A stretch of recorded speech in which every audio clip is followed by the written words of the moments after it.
All right, hello everybody. Welcome to the Mikestand.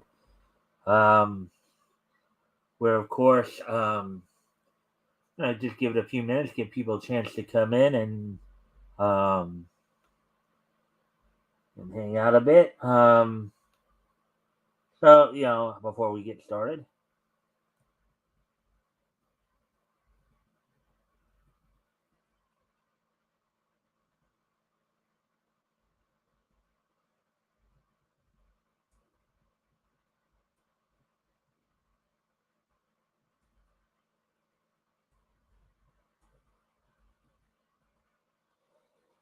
while we're waiting, of course, I'm going to step away from the computer for a quick moment. I'll be right back.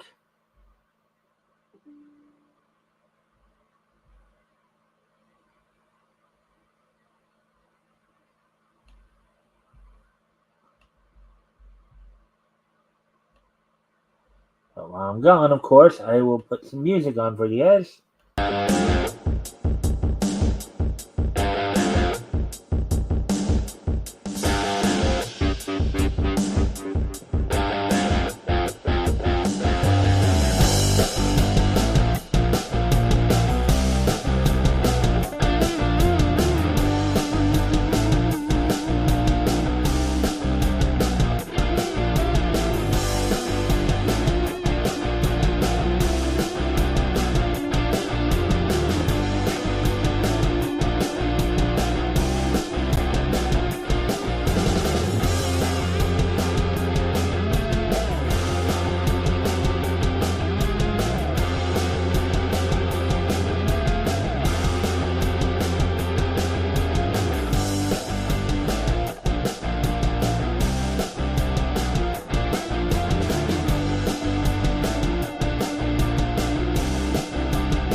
All right, I'm back now.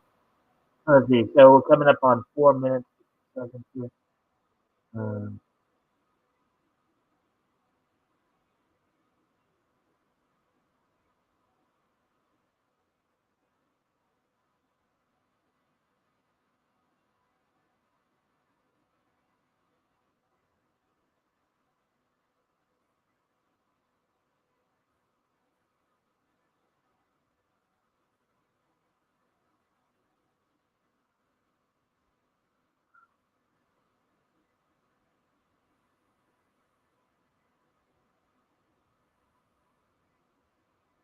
Hmm. Anyway, so now we're 5.5. So, all right, I'll go over what kind of on tap for tonight. Um, we're going to be going over 5 articles from Johnny into comics, book ending them, of course, a couple of articles in regards to Star Wars and their Wikipedia page called Wikipedia over, I guess, some of the usage of pronouns and the whole, which characters are LGBTQ plus. So we got that. We got some news on, in particular, Kohei Horikoshi, who's, of course, the monk that read My Hero Academia. He's once again been forced to take another hiatus due to health reasons. A number of mangakas have had similar issues over the past couple of years or so. Also, let's see, what else? Um, I recall here.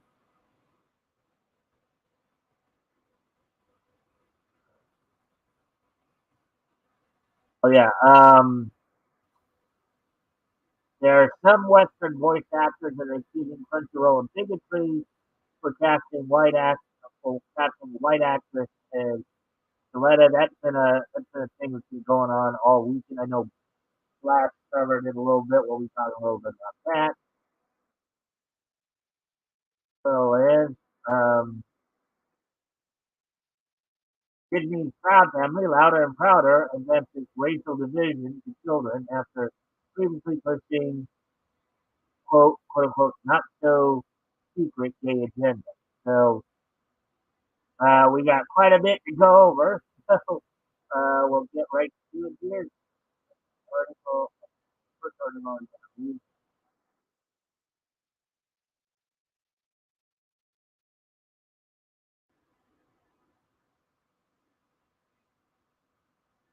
All right. So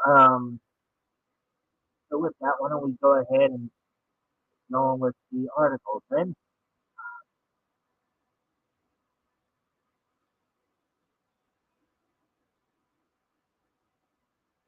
Here you go.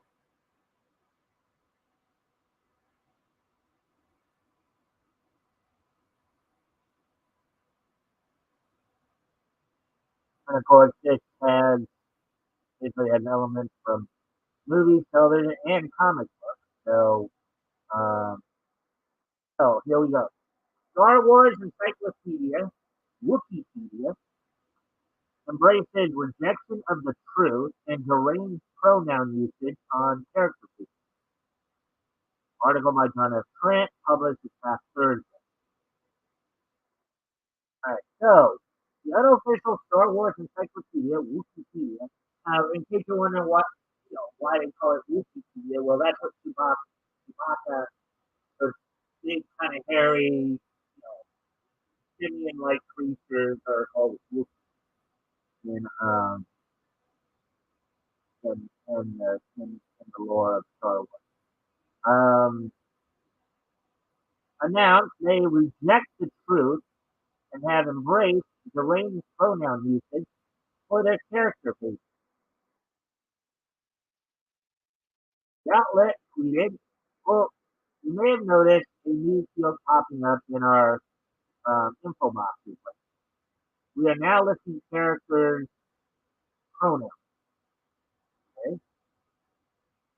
Quote, it is always important to keep in mind that pronouns do not necessarily reflect gender, and by doing this, we will be more accurate and respectful, they falsely reason. They included a screenshot of Commander Cody's page that shows his gender as male and his pronouns as he, him.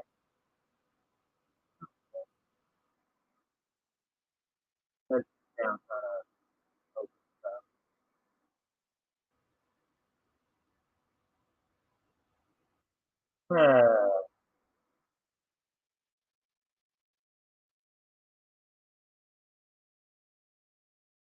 making it clear this change has nothing to do with being accurate.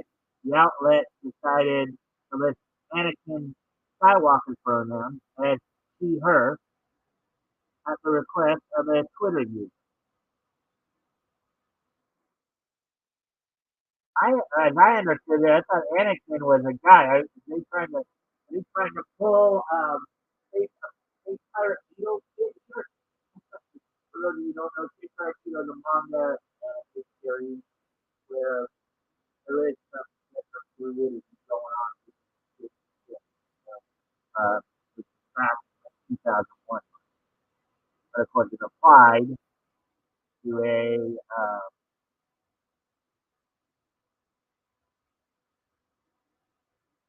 applied to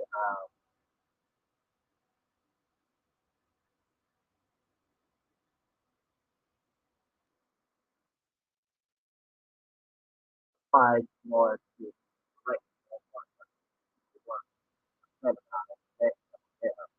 Anyway, the site would also respond to requests from other Twitter users to list Grand Admiral Thrawn pronouns as they, them, and Luke Skywalker did they, he. In the case of Grand Admiral Thrawn, the user making the request said it would be, quote, for fun and to upset the dude bro. Okay. Yeah, apparently they're trying to um, push agendas here and trying to also in the process just once again irritate or upset, at least at the very least, about half their fans. Whole whole swing against traditionalism is kind of a poopy thing to do. But anyway, um, and of course, if you guys haven't already, if you guys can like and share the stream, giving the word out, giving people go up.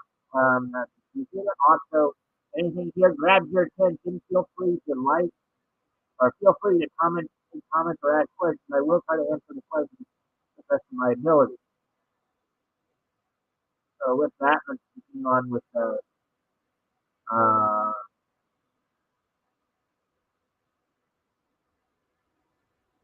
the user asking Luke Skywalker wrote, quote, need Luke Skywalker to have they, he pronouns for at least 1 second. It's now kind of it's stuff like this probably why Wikipedia has such a bad reputation. Stuff like this probably why Wikipedia has a bad reputation. Yeah, Wikipedia, Wiki in general are good for basic information. Sometimes maybe they're a little lax on research skills, people research on certain things, but for most of us, it's a basic understanding of Wikipedia skills. Okay. But it's stuff like this that I think ultimately hurts Wikipedia, when they start kowtowing to specific individuals.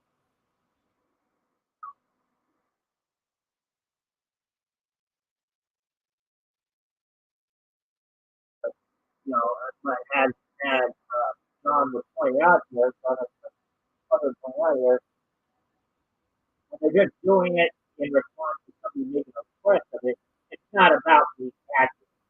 It's not, you know, it's just about the dumb. But it is kind of dumb to do. Anyway, um, continuing on with the article here, despite clearly lying about wanting to be accurate, the outlet's Twitter account would double down on the lie, responding to one user writing, quote, pronouns are a very normal part of everyday life. Having the having the field allows us to convey information in a more accurate manner. That's not what you're doing. You're just, I think at the core, you're pushing the agenda, and you're just trying to, once again, you're trying to set your, your or what?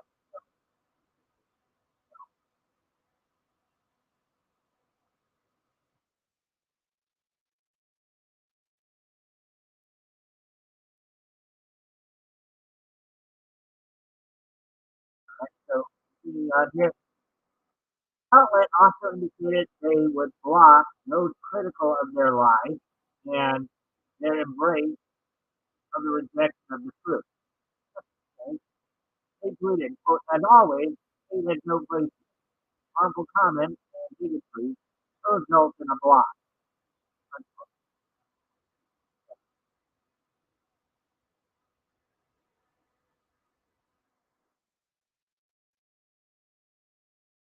Bishop Michael Burbage of the Catholic Diocese of Arlington, quote, those asserting a transgender identity and or seeking a quote unquote transition often adopt new names and pronouns that reflect their desired identity and insist that others must use the chosen names and pronouns.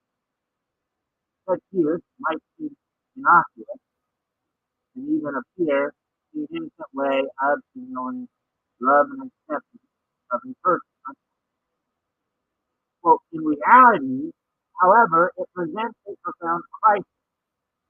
You can never say something contrary to what you know to be true. These names and pronouns that contradict a person's God-given identity is to speak falsely. And that right there is a Christian perspective right there. And here's the front line as to why a lot of people have a problem with a lot of reasons why the LGBTQ plus individuals.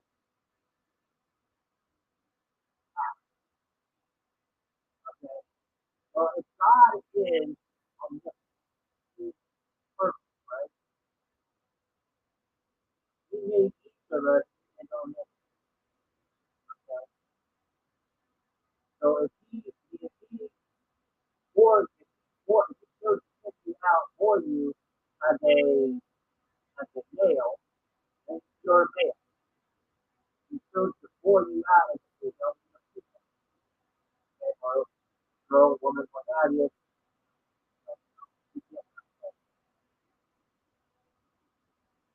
To reject those against God. Now, granted, I know a lot of what I know a lot of them probably don't even believe or you know some of them were either raised or have rejected life.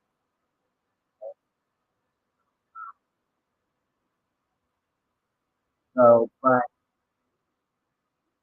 if for those who still have, when we have family members who keep contact and are still Christian, again, as the archdiocese right here is talking, they cannot reject the truth.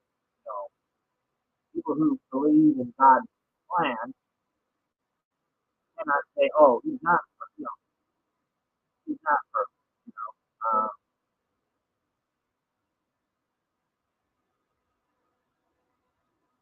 so continuing on with the article, it's uh, verbiage and instructs, quote, the faithful should avoid using, quote, gender affirming, unquote, terms or pronouns that convey approval of or reinforce a person's rejection of the truth. It is not harsh or judgmental to decline to use such language. Quote, in the broader culture, Catholics may experience significant pressure to adopt culturally approved terminology. However, in no circumstance should anyone be compelled to use language contrary to the truth. The right to speak the truth inheres in the human person and cannot be taken away by any human institution wholly, both wholly. And again, a lot of this is supported and biblical there quote, attempts by the state, corporations, or employers to compel such language, particularly by threats of legal action or job loss, are unjust. We must love in the truth, and truth must be accurately conveyed by our work.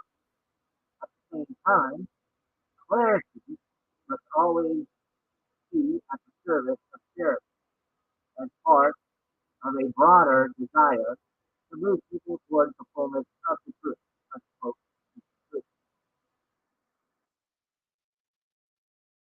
You make a Wikipedia embracing pronouns for arrangement syndrome. Uh, yeah, I just, I don't,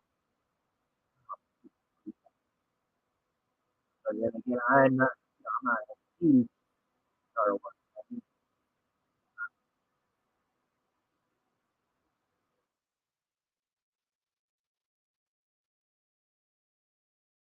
Anyway,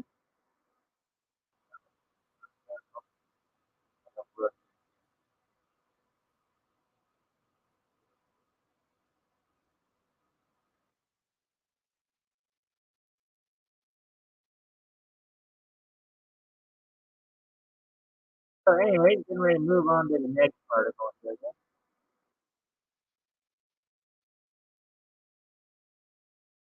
Again, guys, anything that catches your attention, feel free to comment or ask questions. I will try to answer your questions to the best of my ability. So with that, then we move on to the next article here.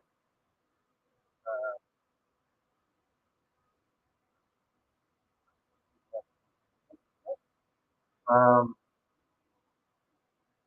with that, let's go to this next article here. The other thing I was talking about earlier. My Hero Academia manga goes on a 2 week hiatus due to poor health of manga Cozy Horror Coast. Now, what they've been talking about, of course, is something going on for the last few years. Horror Coast is not the only one who's had issues. We've heard a few other mangas. Now, for those of you again who don't know, is a manga.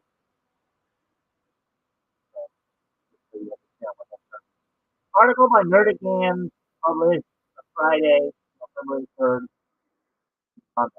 So, you know, from Hunter x Hunter, Yoshihiro Togashi, Superman Chronic Vaccine, to World Trigger, Daisuke, Ashi, Ashi, Hara's Neck and Spine, Monica, obtain an infinite reputation for breaking their bodies to a physical limit um, in order to produce uh, art that they love and not even plus ultra to prepare My Hero Academia or Koshi from recently joining their ring. Now, as I remember, I think I just forgot to there to at one point he even claimed that his back issues he was causing him to come to the toilet. Because it's like, obviously you have to squat, and get back on was just so bad that he had trouble getting on the toilet. That's I don't know if it's Togashi or Koshi or both, but I heard one of them.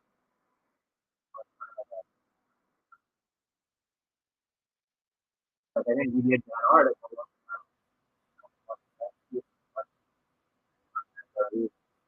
Anyway, so based on My Hero Academia Twitter account, announced on February 2nd, which was last Thursday, that the series would be going on the quote going quote on hiatus due to the author's or health.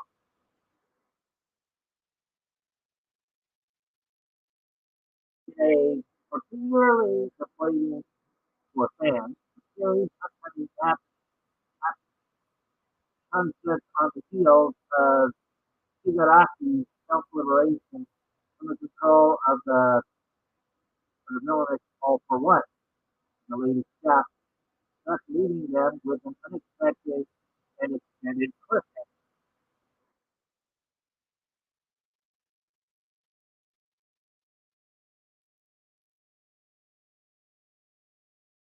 Worryingly, the latest hiatus announcement comes almost immediately on the heels of Horikoshi's last sports break. Now the manga says best-selling takes a one-week gap from series of uh, weekly Shonen Jump in December 2026. Likewise, this brief hiatus was undertaken because of, quote, the authors for self.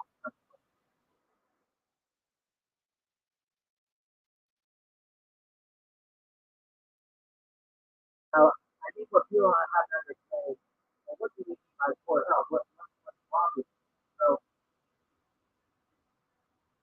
what you have to remember too is that it's just getting down to getting down or over whatever. Eventually your body will go a little sick. And you have to remember too, a lot of these concepts are spending hours on it, 12 hours a day, over, right? On, you know, at first it was so long, and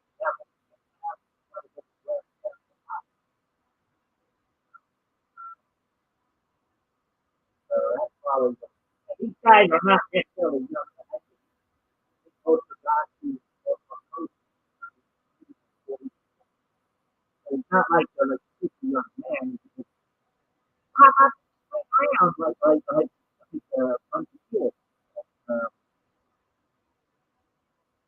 anyway, while the exact nature of the manga and subcomics has yet to be published, yeah, more closely, I think, again, I think he did take with some of a body issues in his book. The recent author's comment in the combined 67 issues of weekly showing jump have led some fans to speculate his body had fallen victim to the requirements of drawing and necessary weekly sterilization. Quote, my shoulders hurt so much, vaguely declared for a coach. Quote, if it was gonna hurt this much, and I wish I never had sold it. Yeah, I remember, I think I remember, egg covered this the other day too. You know, this is kind of sad to see these guys pushing their bodies really just kind of use the term here, use it correct form. They're kind of damaging themselves for their work. So that is kind of what it is. You know, you tear your body up like that. That is a form of necessity.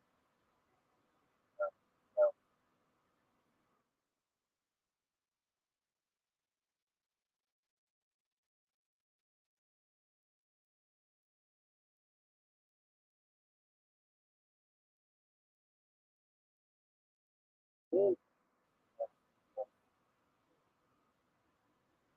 let's see. Regardless of the cause for this break, the good news for fans is that foreign setbacks for a Kochi and Michael are set to return to the weekly Southern Jump on February 19th.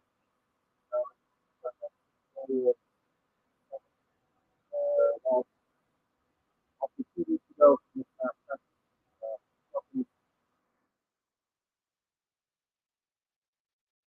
all right, there we go. Um,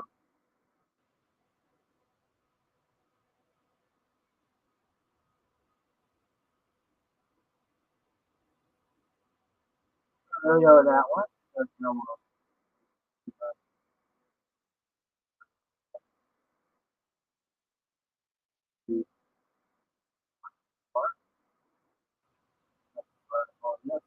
this one got a lot of attention over the years. I know, Flash talked about this. I know Hero Hey talked about this. Where Dark talked about this. Now I'm talking about it, of course. So let's see what we got. Husband voice actresses accused Crunchyroll of bigotry for casting white actress as Loretta in English dub of Mobile Suit Gundam, the which must now, of course, Crunchyroll cast Phil Harris in the role of Loretta. Probably one of her more well-known roles in the voice acting is Noel from Black Coat, what I know of. So, anyway, an article by Nerdican published on Friday, December 3rd, uh, the Rebel Data. So, here we go. In current year, it has become a taboo of the highest order among the West have a voice actor play a character outside their own race, gender, and sexuality. Even if sexuality only applies to one character within one's own text, unproven by the umpteenth time by the recent outrage surrounding the English of whole system and with commercial.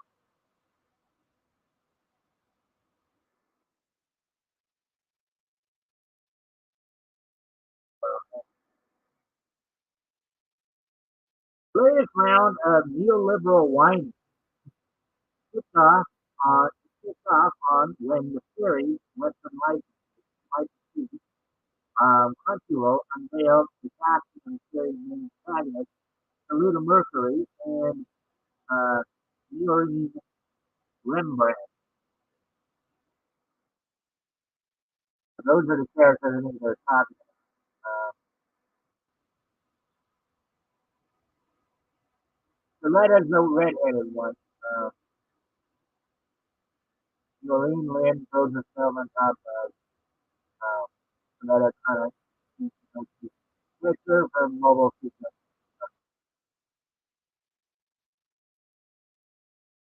According to Twitter on February 1st, which was last Monday, the anime streaming service announced that thanks to the work of their in-house production, former heroine would be portrayed by Joe Harris.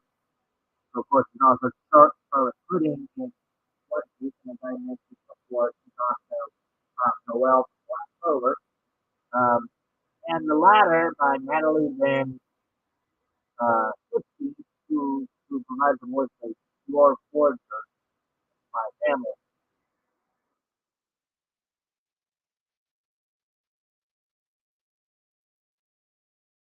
You see right there, they're both kind of, like, uh,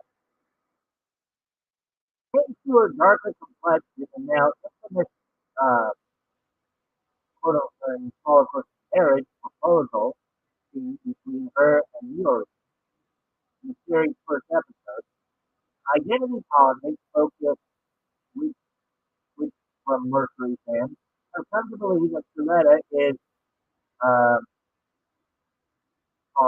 coded, i.e., when overt stereotypes are used to portray a character's identity rather than being confirmed by the author,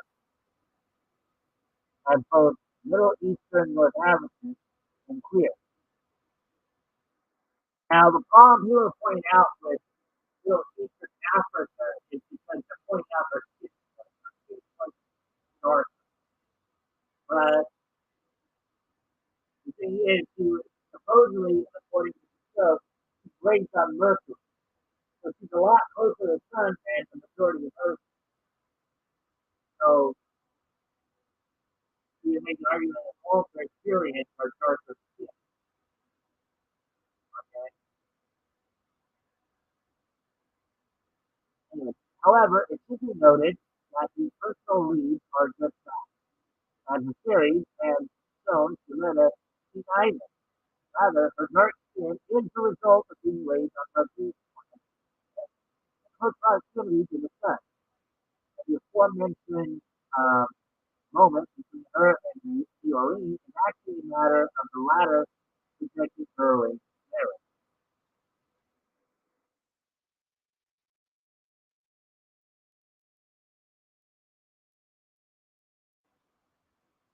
Regardless of reality, shortly after Crunchyroll made their announcement, some of Harrison's colleagues in the animated voice acting industry responded to task to the casting news by expressing immense frustration over what they believe to be the white and straight wash of celebrity cinema. Okay, now let me address that for a moment. And there's an obvious point that if you really sit down and talk about it,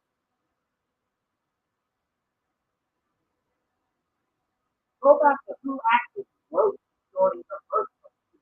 What the people tend to forget is that the portrayed characters that were already established, even if the author didn't specifically say, okay, they are indeed queer or what have you, okay? I guess that's what the whole thing about. But, you know, let's say you choose to interpret a character in a certain way, doesn't mean that that's how the original author, interpreted. The fact is that English voice actors as a whole are being hired to provide English voice work on stories that the author has had already written. You're supposed to be portraying the characters as they're written, not as you personally wish to interpret them. Okay? So the author didn't feel the need to come out and say that the character was Louis Sarafin or queer, and it's most likely because that was never their intention for them to be. They were considered Louis Sarafin or queer. Ah, people tend to forget that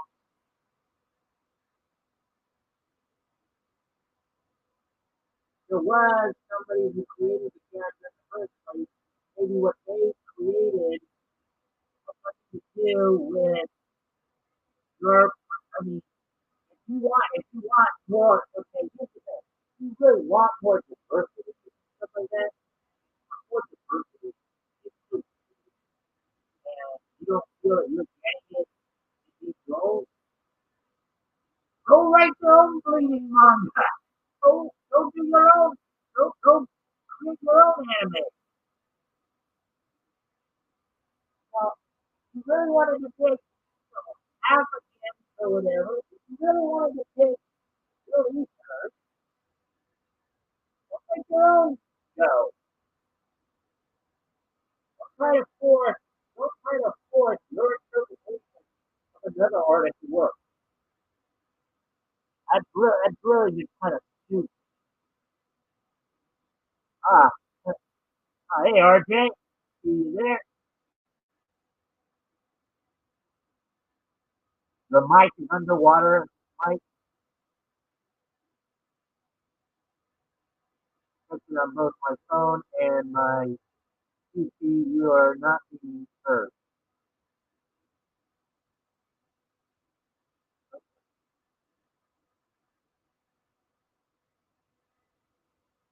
And I'm back from this.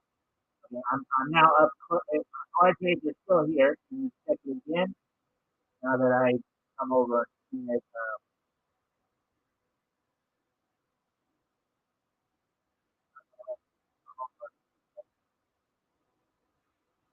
I just went over to YouTube now.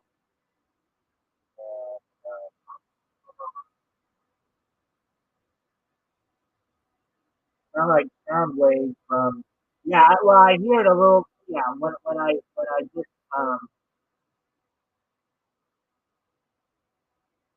when I just went over to the YouTube page, I listened to it a little bit. It sounded a little bit like you were saying, a little bit like sound waves.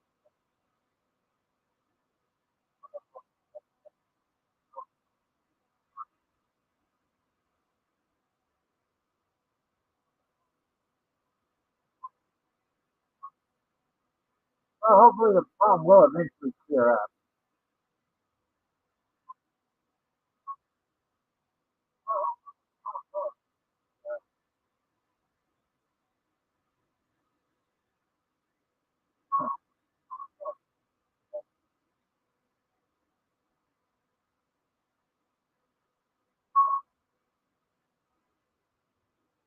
All right, so well, keep track of it, and hopefully it'll clear up.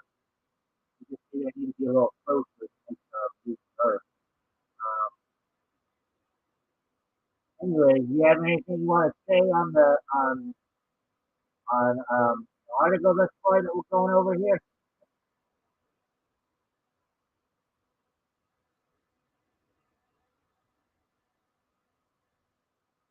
Pretty much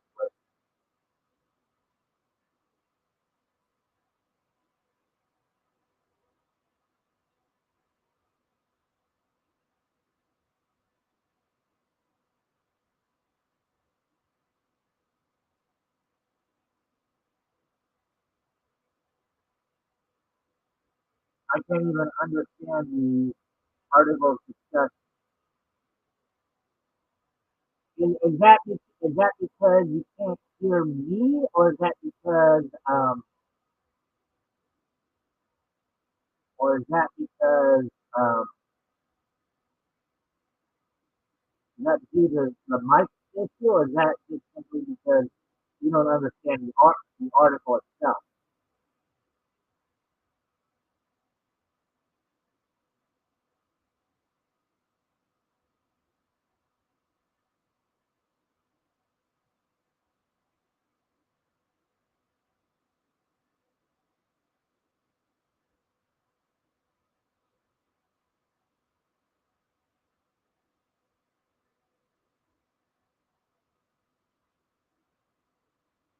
Well, I don't know. I wouldn't know how to fix it. Yes, vocal distortion, like your voice speaker. Because at least when I had gone over to the YouTube, I could still, I could hear that it does sound kind of like a little robotic, but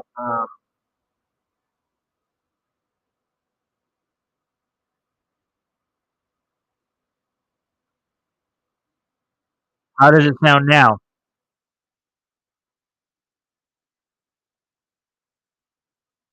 Sound a little bit better with me like this. Yet I can't hold it like this while I'm doing everything else.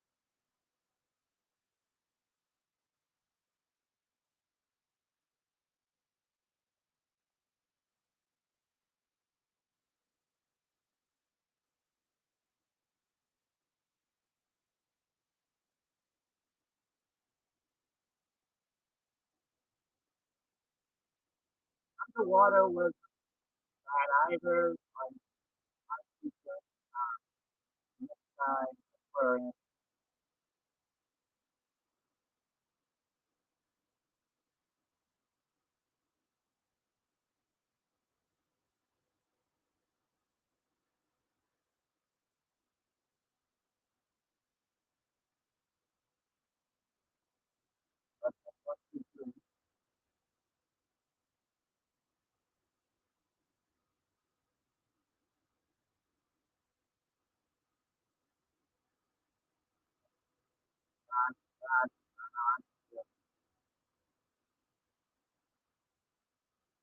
Ah,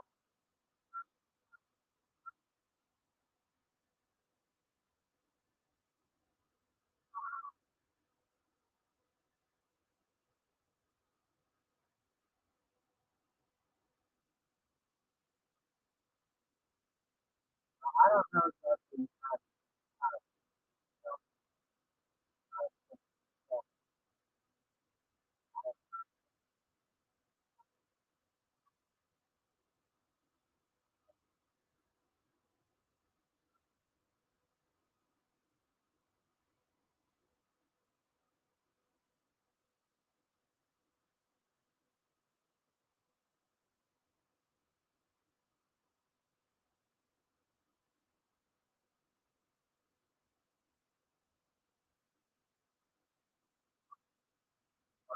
trying to be. I'm not trying to reset.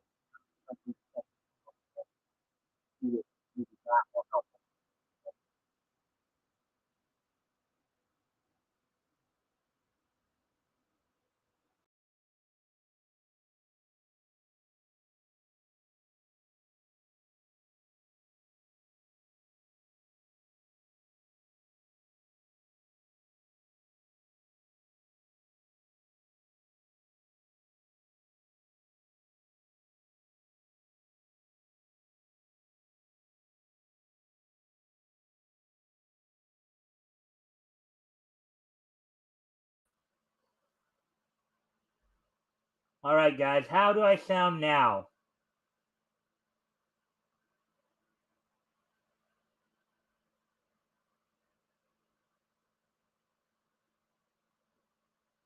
If you guys are still here, if you can tell me how I'm sounding now, you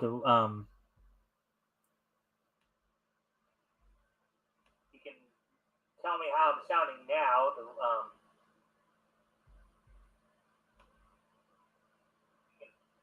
Tell me how I'm sounding now.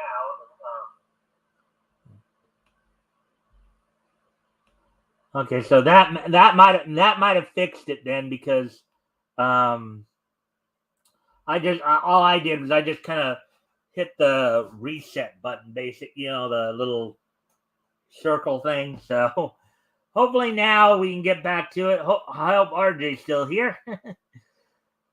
Anyways, all right, so let's get back to the article then, since I bring it up, of course.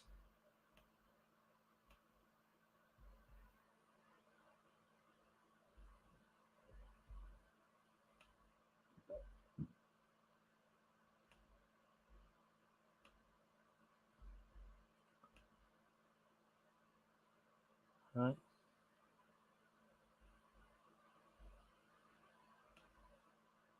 Yes, mucho better. Okay. All right.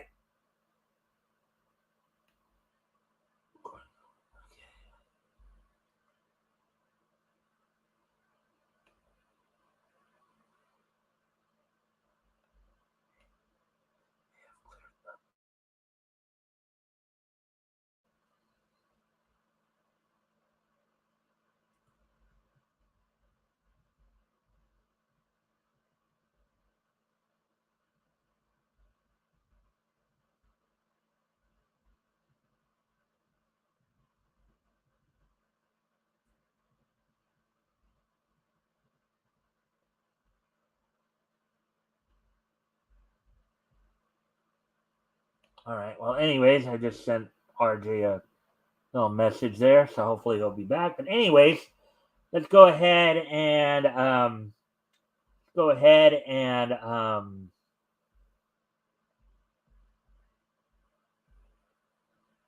soon as I can find the cursor here, of course.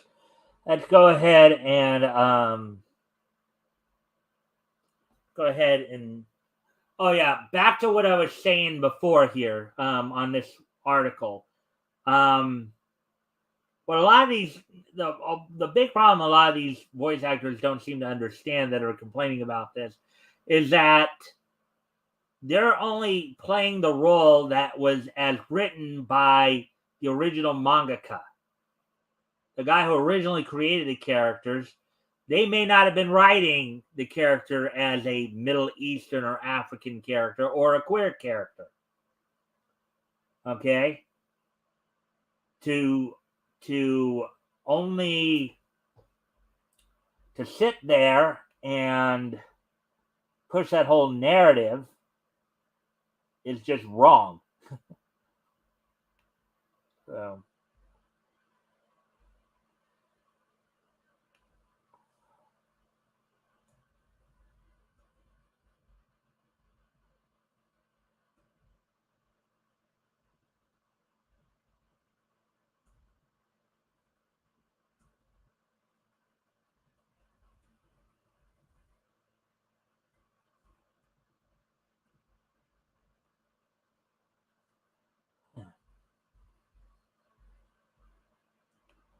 So anyways, anyways,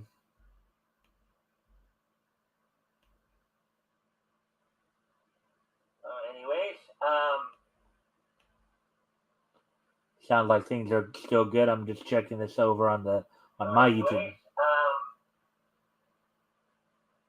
Sounds like things are still good. I'm just checking this over on my YouTube. All right, so let's get back to the article then. All right, so quote: "It pains me to write this on a day that should be filled with nothing but celebration and admiration toward my peers." Unquote. Personally, I think that's an outright lie. Um,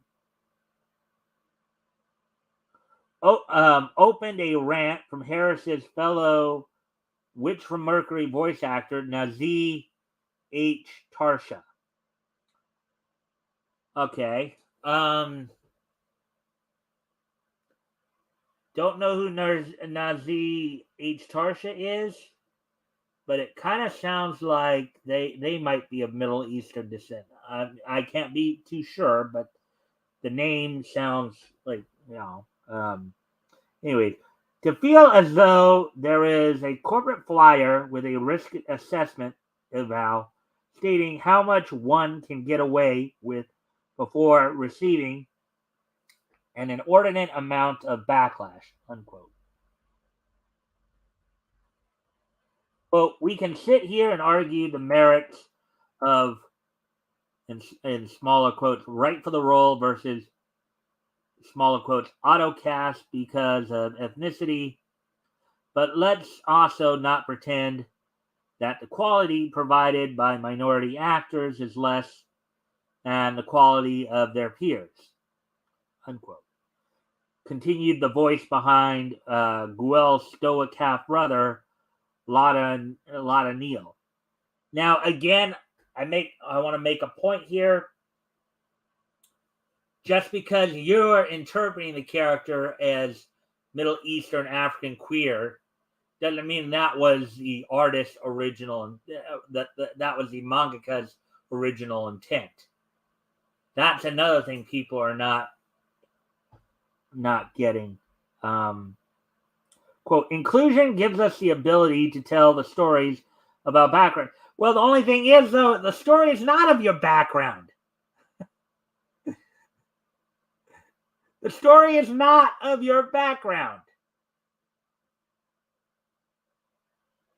Unless you're actually from Mercury. Mr. Tarsha, are you from Mercury? If you're from Mercury, then okay, maybe you got a legit point there, but you're not. And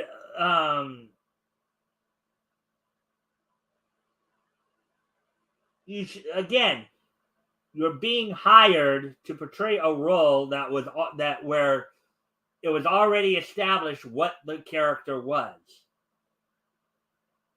It's not, your role is to provide the voice for said characters, not to reinterpret them as you see fit to push an agenda. To push an agenda.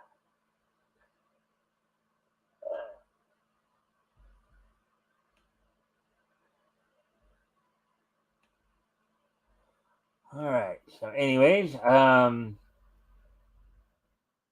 quote, even if it is a cookie cutter project where race ultimately could be neglected, character coding still exists.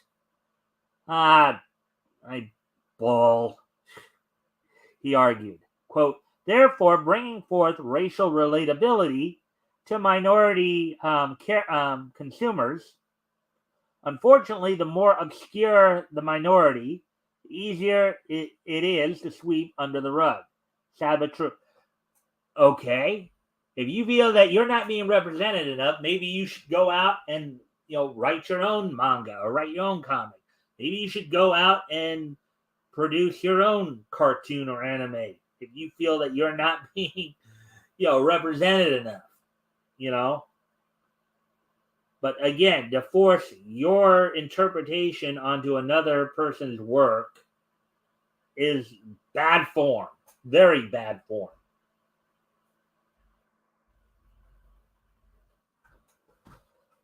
Alluding his thoughts, Tarsha asserted, quote, I have a duty to my peers to use my platform to speak for those whose voices go unheard. Well, here's a novel idea. Go create your own show then. Novel idea, huh?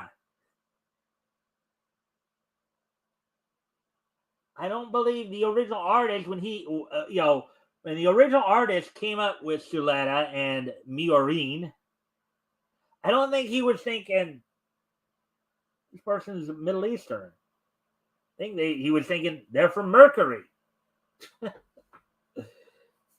Maybe Mercury's culture is a lot different from the Middle East of planet Earth.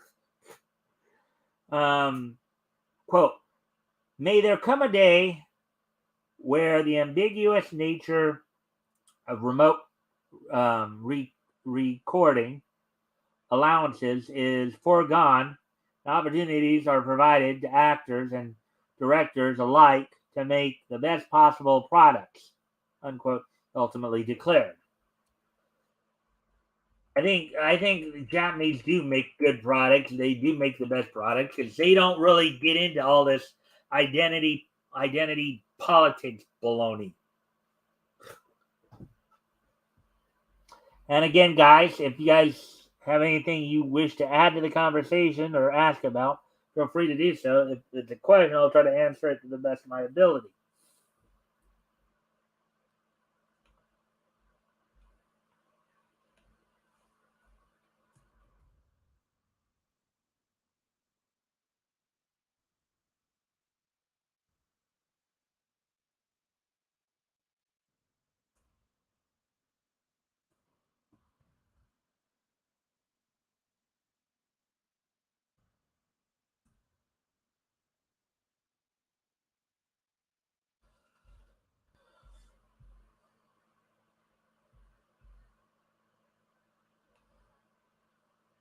All right. So, anyways, we continue on here. Let's see. Similarly, the English language voice for Mirko in My Hero Academia, Anari Kiones, found it, quote, very disappointing that despite all the resources publicly available to find diverse talent, minority voice actors still cannot have the opportunity to represent themselves for a in parentheses here, extremely rare, groundbreaking minority lead in anime. Again, who says that they're a minority? They're Mercurian, not Middle Eastern.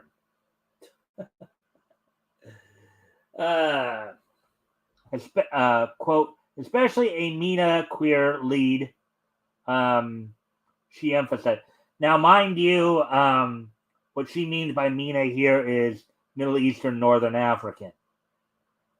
Okay, but the mangaka never indicated that it was that they were Middle Eastern or North African or queer for that matter.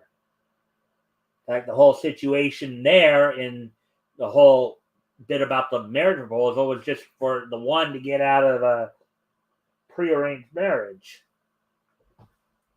So, quote, pretty lame that CR, Crunchyroll's strong preference for local talent affects authentic representation in a major role. No, because again, you're being hired to just convey the role as it was written, not to reinterpret it.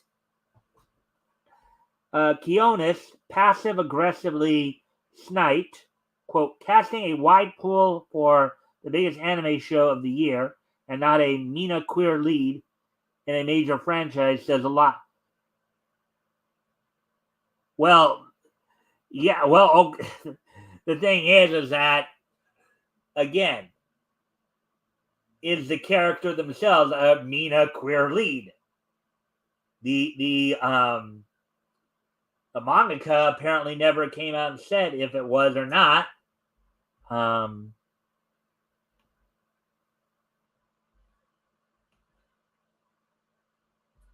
So, I mean, it is kind of ridiculous how a lot of these people don't get this. You know, they're being hired to portray the role as it was written, not to reinterpret it to push their own narrative.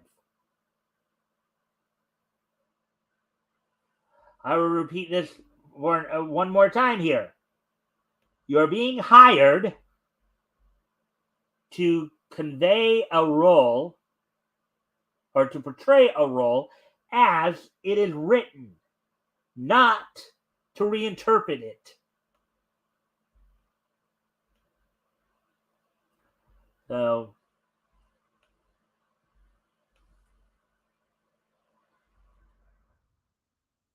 as of writing, Hill is still set to voice Shaletta when the English dub of Mobile Suit Gundam: The Witch from Mercury premieres on Crunchyroll on February 5th. And I don't think Crunchyroll is in the wrong here.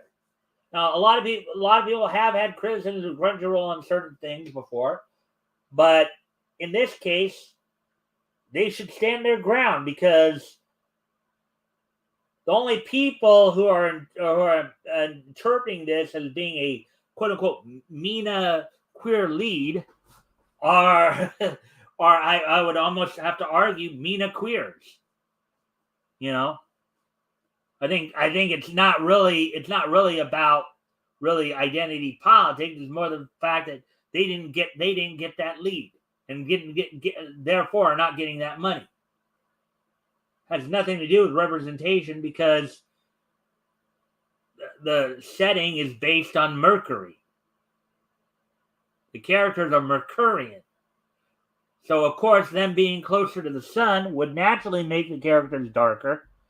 But just because they're Mercurian doesn't mean that they are Middle East North African.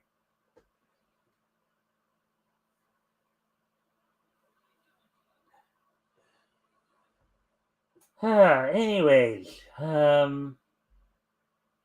let's get ready to move on to the next article here, as it were.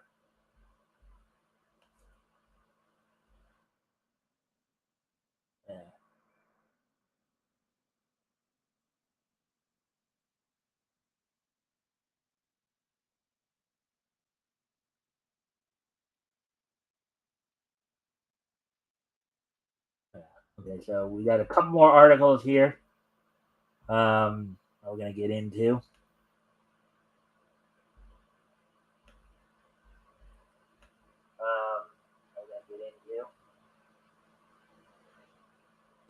Hello?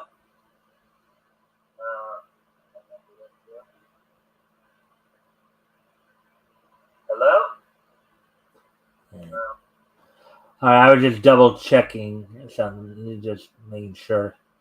Hopefully, I'm still sounding okay. But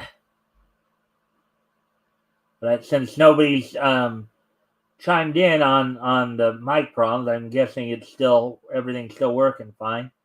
So, anyways, we'll move on to the next article here then.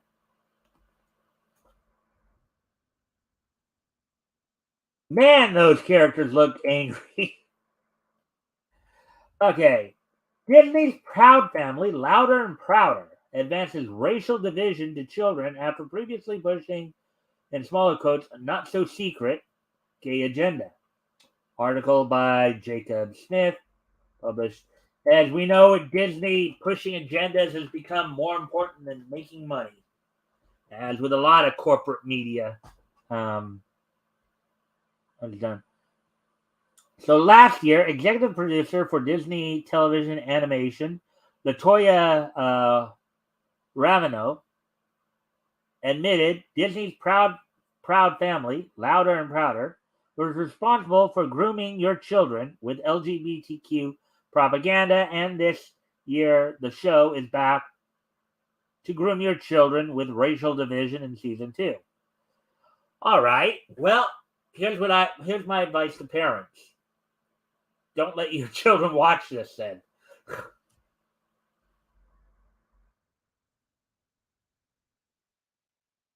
If you are not familiar with the name Latoya Ravino, you should be. She is the woman who last year in a Disney staff meeting admitted to an agenda to groom and propagandize your children.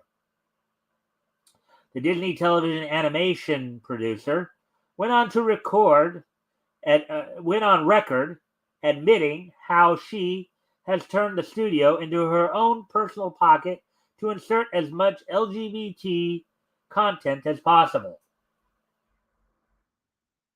Oh, in my little pocket of Proud Family Disney TVA, the showrunners were super welcoming. Meredith Roberts and our leadership over there has been so welcoming to my not at all secret gay agenda, unquote, she declared. Quote, maybe it was the way in the past, but maybe it was that way in the past, but I guess something must have happened in the last that they are turning it around. They're going hard, and then like all that momentum that I felt, that sense of, in smaller quotes, I don't have to be afraid to have these two characters kiss in the background, smaller quotes. I was just wherever I could, just basically adding queerness. If you see anything queer in the show, no one would stop me, and no one was trying to stop me. You almost get the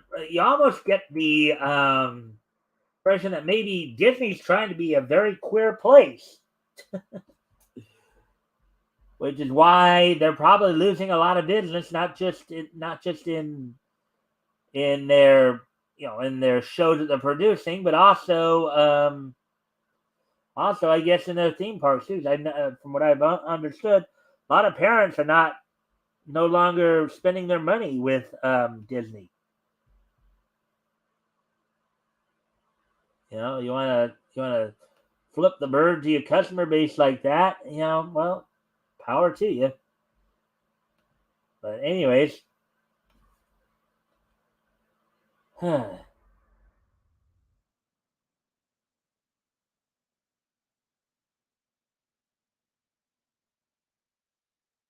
these comments, the show was not only renewed for a second season by Disney, but they also announced that Ravino would now be director of the then upcoming second season of series alongside Rudy Bloss and Tara Nicole Whitaker.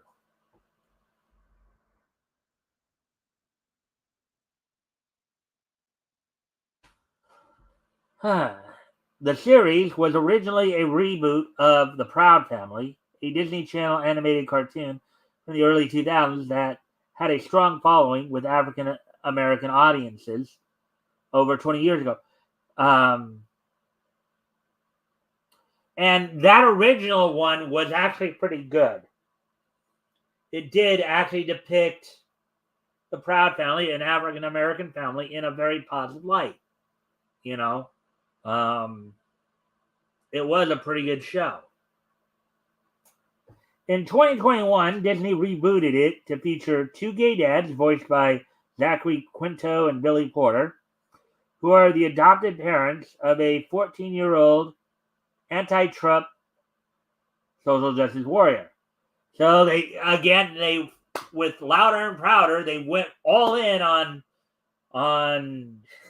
wokeness.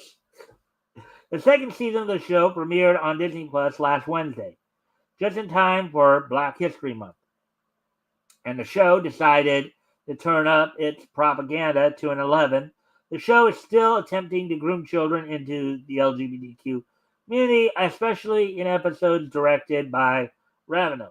But the writers are also aiming for racial division between blacks and whites in its children's show.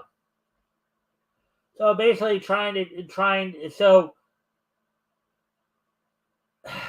if it weren't for the fact that we had a hardcore left administration, I would be wishing that the Justice Department investigate Disney for this. Basically grooming children into the LGBTQ community. and also trying to breed racial division.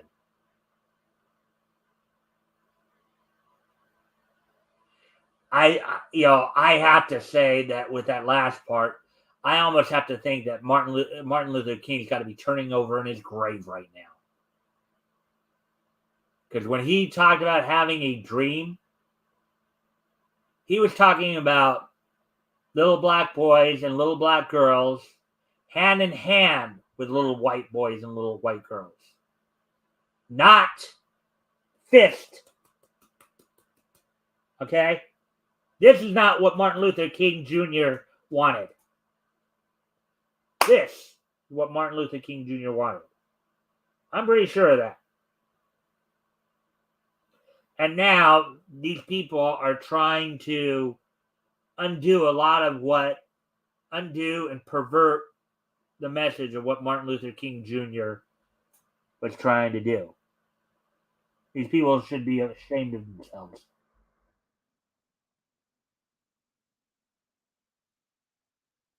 They should be very ashamed of themselves.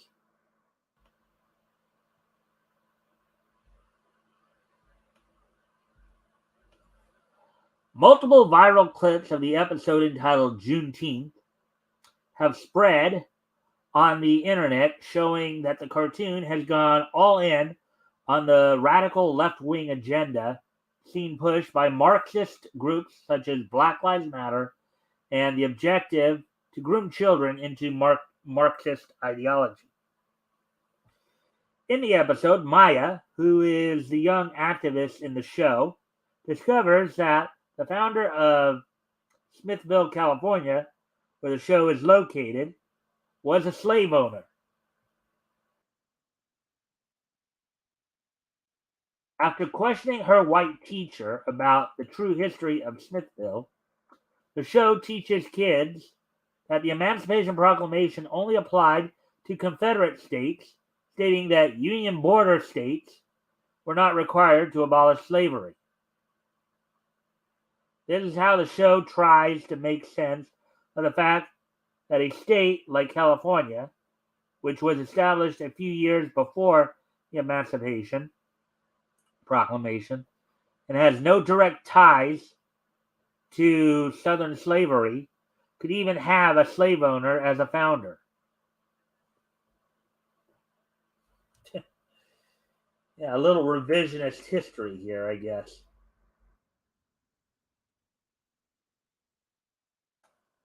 The show pushes the radical ideology of critical race theory that teaches children that America was founded to enslave black people, not to establish a sovereign nation outside of Britain.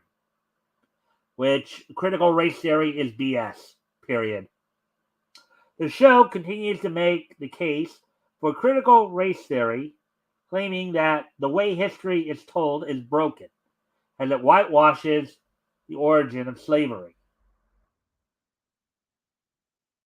The show continues when Maya leads a protest against the legacy of the town. Maya's black father is seen yelling at his white husband, quote, "Do something with your white privilege," as police officers arrive to arrest the kids. The propaganda didn't stop there. Another clip of the show shows the kids performing a spoken word poem entitled, quote, "Slaves Built This Country," unquote, that falsely claims after the Civil War and the entire civil rights movement, America still hasn't atoned for the sin of slavery, which is bull. That is just total bull, okay? Okay, look, I'm white, okay? I'm on Social Security. There are black people who are doing better than I am, okay? There are black people who make more money than I do.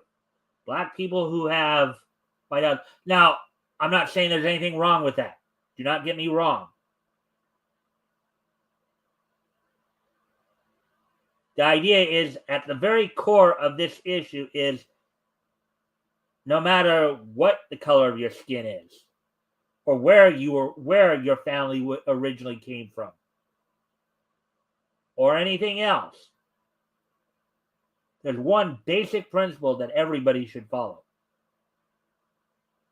Treat others as you would want to be treated.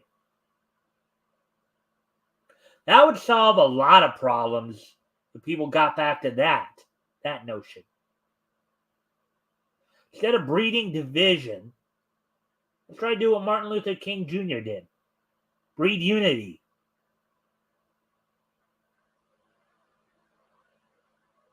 Breed unity, not division. Or else we may end up in a very nasty, bloody war. We're not careful. The scene is an outright denouncement of the United States of America, made to inspire kids to hate American values and its white founders.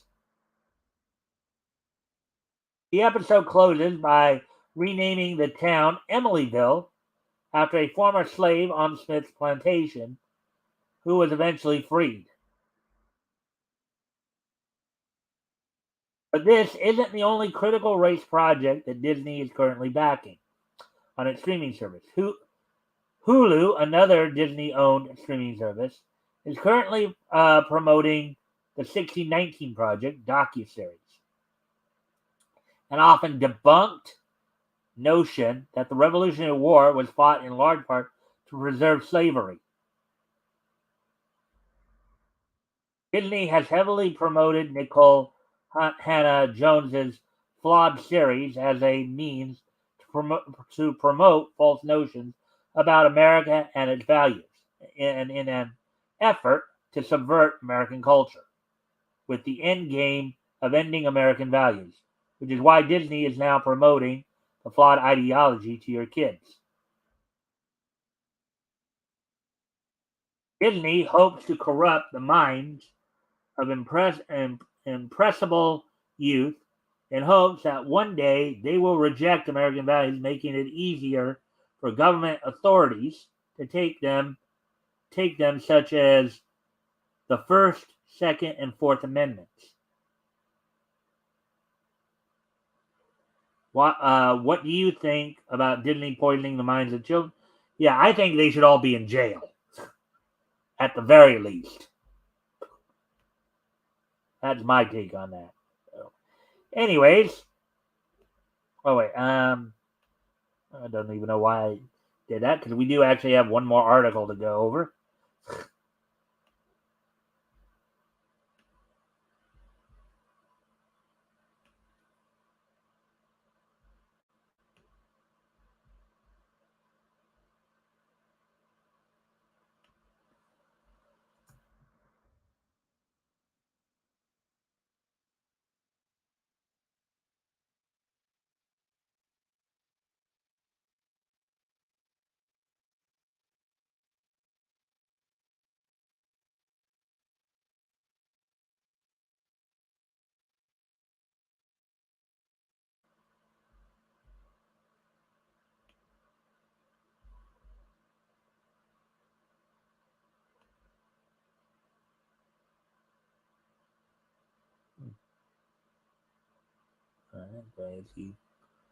He went off to bed or something. Anyways.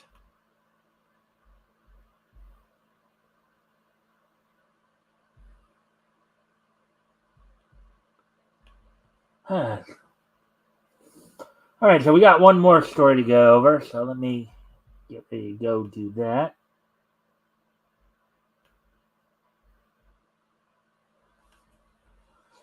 And as I said, it's kind of a bookend, as it were. That's something we talked about earlier. Amidst Wikipedia scandal, Luke Skywalker, labeled as LGBTQ plus individual, based on 2022 short story by activist writer Sam Maggs. Article by John F. Trent, published yesterday. That's it. So here we go. Amidst the current scandal involving Star Wars fan encyclopedia Wikipedia, and their decision to include pronouns on their character pages, A website also labeled Luke Skywalker as an LGBTQ plus character, based on a recent short story by activist writer Sam Maggs. Yeah, you notice these people, they have to, instead of creating their own characters to push this stuff, they have to try to pervert characters that have already been created. That's just as part of the site's LGBTQ plus individuals characters page. Luke Skywalker is listed alongside Obi-Wan Kenobi, Wilhuth Tarkin, Ray Sloan, Vel Sartha, Shelley Lona Afra, and others.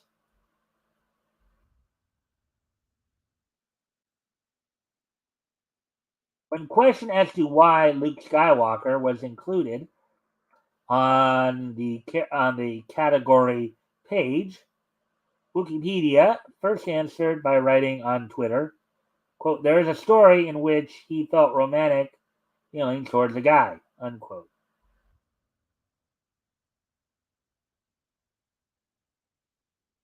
The site went on to claim their source for the assertion is that the short story, quote, "Luke on the Bright Side," written by Sam Maggs, published in June 2022, in Stories of Jedi and Sith, anthology book marketed towards children ages 9 to 12. Here we go again. Grooming. Sam Maggs is a groomer. Interestingly, the actual story doesn't appear to show any romantic feelings expressed by Luke Skywalker toward Sergeant Ray Hollis of Alliance Special Forces, despite Sam Maggs' clear history of pushing her activism into her story. So so I guess Sam stands for Samantha, not Samuel. Okay. The short story follows Luke's arrival to Hoth to be used to be used. Okay, I think it's to be used the Force to aid or to use the Force. I think B is probably the word that's not been there. Use the Force to aid the Rebel Alliance in digging, given their radar equipment is not functioning. In the process of being escorted through the base by Hollis, the two fall victim to an ice worm attack and bury them beneath the base. Luke must use the Force to find the weak points in the ice so they can dig out and free themselves.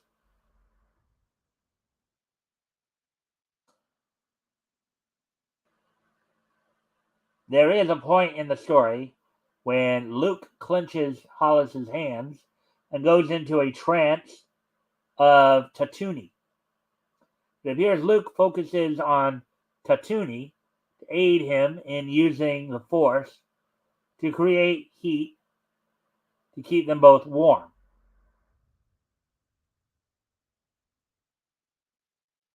Mags writes, quote, "I looked down at our faintly glowing hands and then back up at Ray.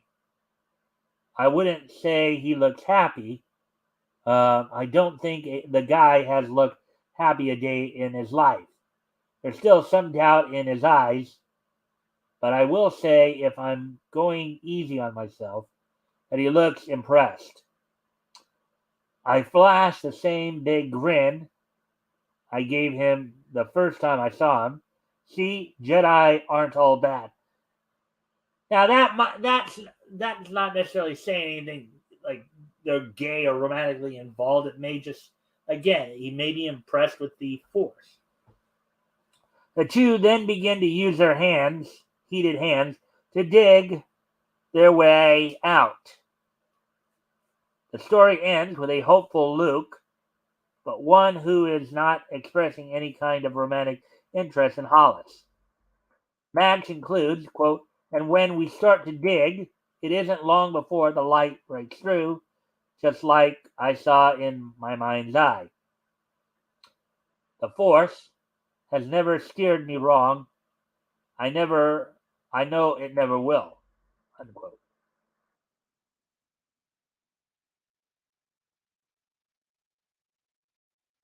Wikipedia, making up a romantic interest between Luke Skywalker and Hollis, appears to be just another example of an outlet denying the truth in order to push a misguided and evil agenda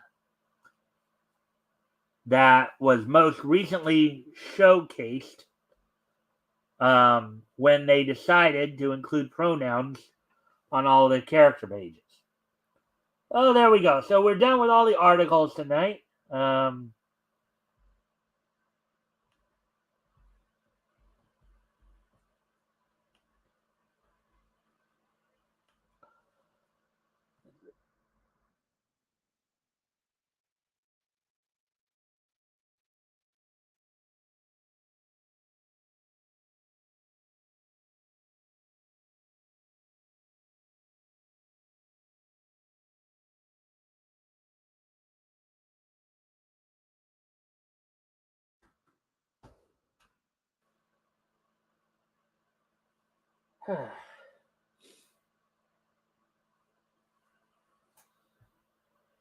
Anyways.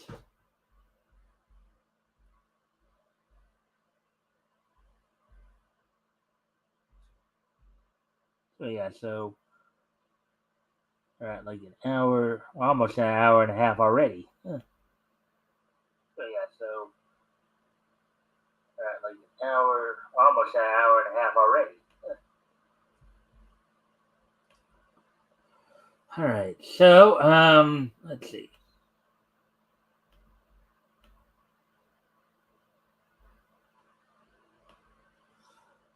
Something here real quick. So let's see.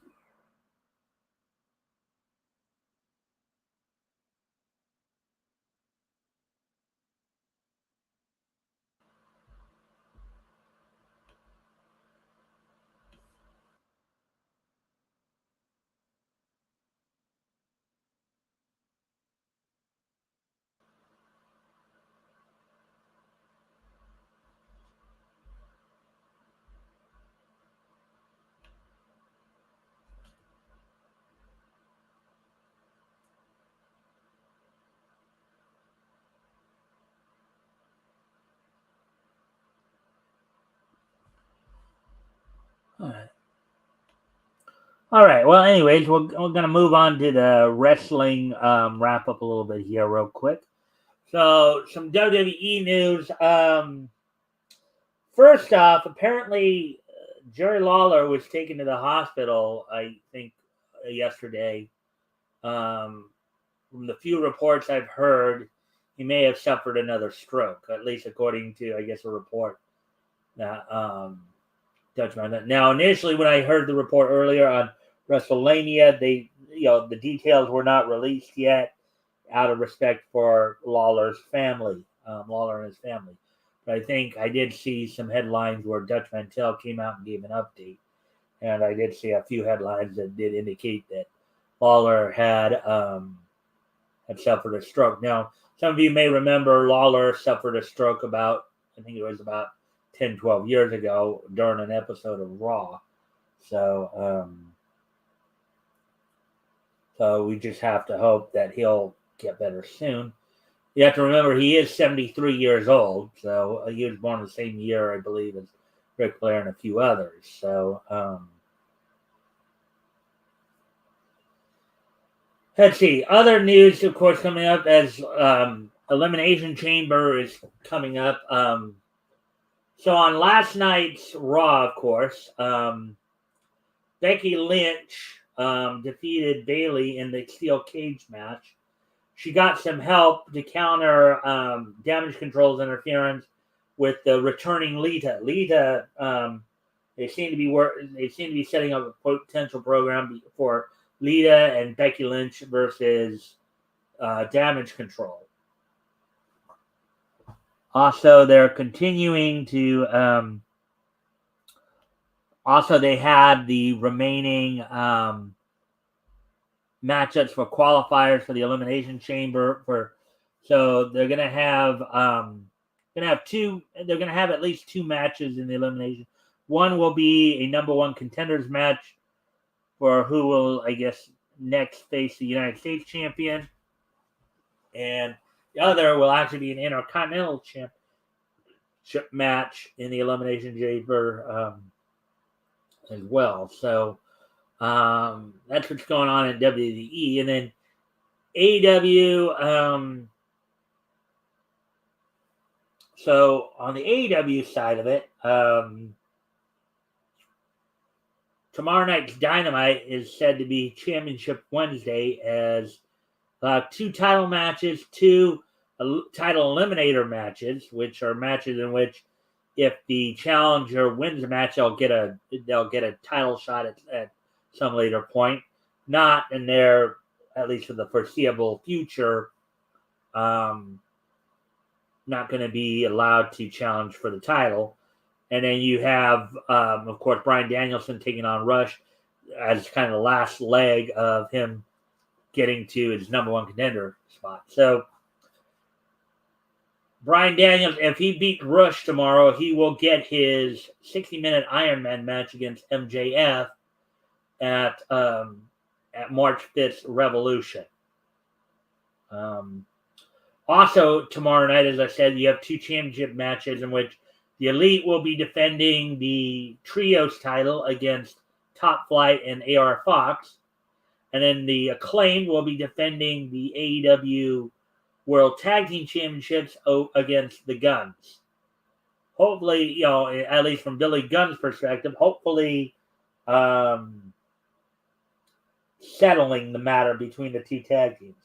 And a couple of eliminator matches. Jamie Hayter takes on the Bunny in a women's world title eliminator match. Again, if Bunny wins the match, she will get a title shot at some point in the future. If not, she will lose the opportunity to challenge for the foreseeable future. And MJF will be taking on Konosuke Takeshita in a world title eliminator match. So those are what's going on. And the NWA will be having its next pay-per-view this weekend from Tampa. Enough said. Already signed for that week, that pay-per-view. Tyrus will be defending the NWA World Heavyweight Championship against Matt Cardona. I think we're still waiting to hear on some other issues. And from what I just recently saw, I think I recently just saw something, albeit they have, well, okay, I shouldn't say anything because they haven't actually technically debuted yet, and there's been no reports. I should probably say that piece until that gets reported. But I do know of a couple of recent signings to Impact Wrestling as well, but I'll wait till that actually officially gets reported before I say anything about it. But with that, we'll start to wrap up here as we're already past an hour here. All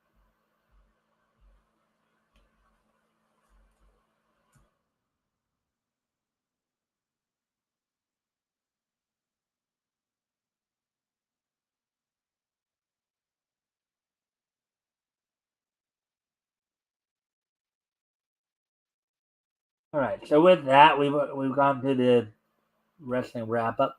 So it's a good time. I believe it's a good time to go ahead and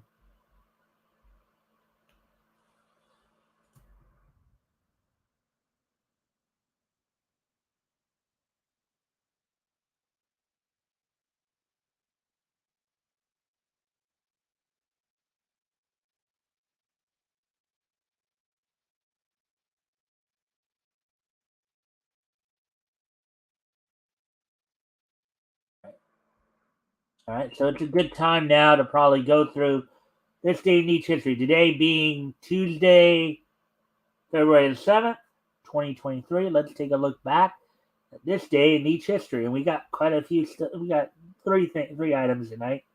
So let's get to it. First off, we're going to head back 90 years ago today. And on this date, 90 years ago today,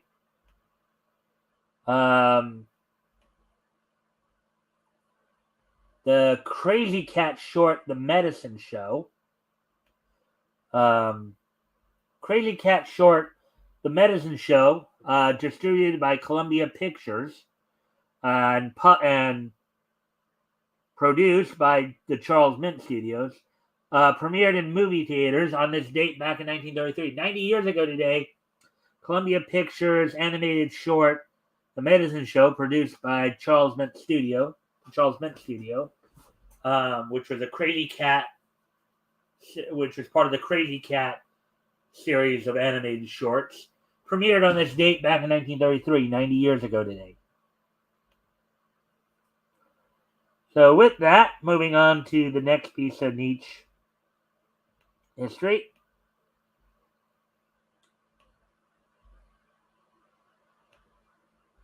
Going back 60 years ago today,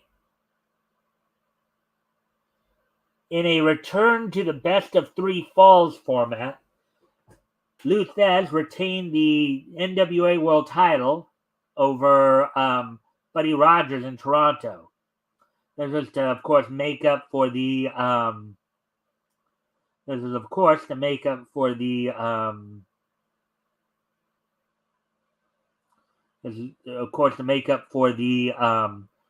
for the title switch had happened like about a couple weeks earlier, when they got it off of Rogers over the issues between the NWA and what we know today now as the WWE.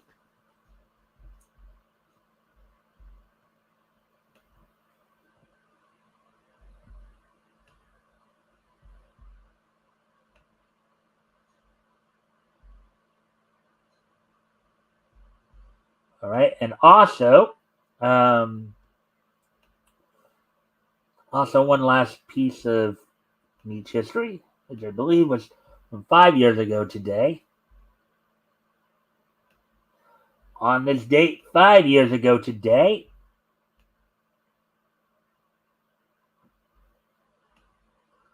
the 40th issue of Volume 3 of Batman went on sale on this date from DC Comics. Part 4 of the Super Friends story arc, written by Tom King, with art by Joel Jones. Clayton Cowles did lettering, and Jordi Belair did the coloring. So Part 4 of the Super Friends story arc appeared in 40th issue of Volume 3 of Batman. So with that, guys, I thank everybody for being here tonight. I'm sorry about some of the audio issues earlier. I was unaware of them until, of course, RJ brought it to my attention. But hopefully afterwards it was fixed enough to where you got. And so anyways, I hope to see everybody back here tomorrow. And don't forget, of course, Friday we'll have Tim Olson joining us as my co-host as we continue our look back through August of 1939. We'll be looking in on Fox Feature Syndicate books that went on sale from them, Mystery Men Comics and Wonder World. So I hope to see everybody back here tomorrow night and every night. Until then, bye!